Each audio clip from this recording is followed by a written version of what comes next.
What's up, you guys? I'm Chibi Joe, and I'm here with another comic book review.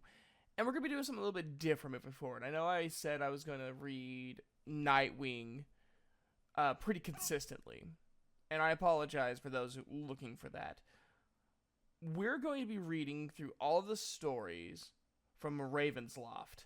They are the ones who created Winnie the Pooh, Demon Hunter. I've become friends with some of the crew, and I really want to go through and just see the evolution into what they've become now. Now, here's a message to them. You guys have a strong affinity for demon hunting stories, and I find that really awesome. I remember when I was in high school, I wrote a story of a demon hunting family, and it wasn't based on Supernatural. I didn't even know that existed at that point. I think I watched Supernatural for the first time like the following year. But I really loved the idea of like supernatural hunting.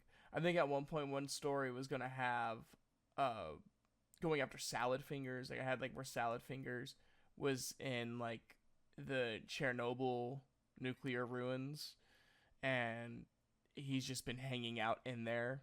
It's exactly what you think it is. It is Saint Nick, Santa Claus,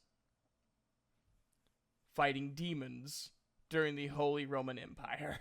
So it starts off with Saint Nick of Myrna walking into the temple, and some people are debating about Jesus's divinity.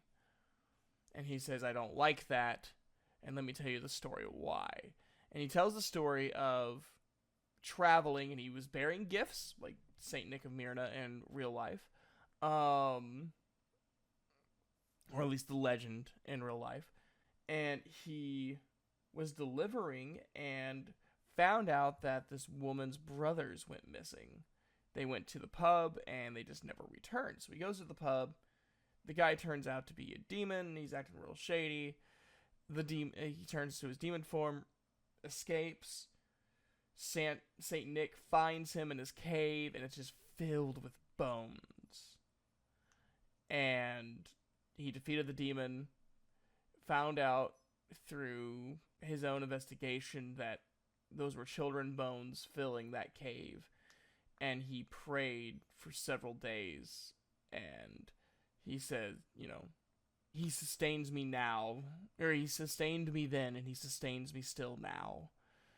And he's like, that's why I think we should not be debating about his divinity, about his godhood and humanity being one. And I really liked it. I don't know. It was a simple story.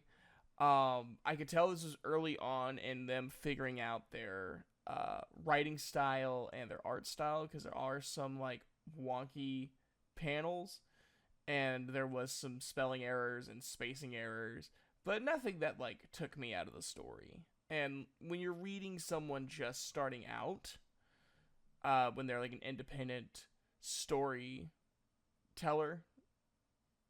you're gonna have some errors here and there. But overall, I enjoyed it. I think this is gonna be a really fun journey of reading through all their early stuff, finding out like what errors they really tried fixing, what bad habits they really tried fixing, and all that. But I'll see you guys next time when we learn about Sunchild.